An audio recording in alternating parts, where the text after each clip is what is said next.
Tama ba na pilitin ng mga bata na sumali sa street dance competition? Paano kung wala talaga pambayad tapos hindi na nga kasali, mag-e-aid pa ng 1,000 tapos may package deal na nga, may pakain pa mga magulang, bawat grades ano to.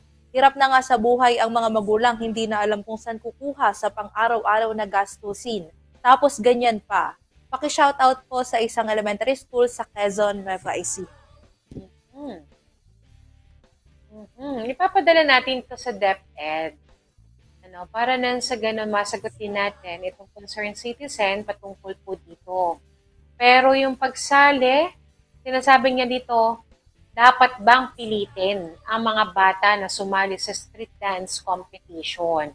So alam ko kasi dito, lalo na sa mga public school, ang alam ko opinion ko bilang mga magulang, kasi nasa public school din ang aking mga anak, wala namang sapilitan pagdating sa mga ganyan. Kung itong mga magulang gustong isali yung kanilang mga anak, feel free naman din. Pero tatanungin din natin ito, Carmel, doon sa Department of Education kay Sir Pozon patungkol dito sa concern ng ating Facebook user, hindi na natin pinangalanan, At ito ay isang school sa Quezon. Quezon, Nueva Ecija.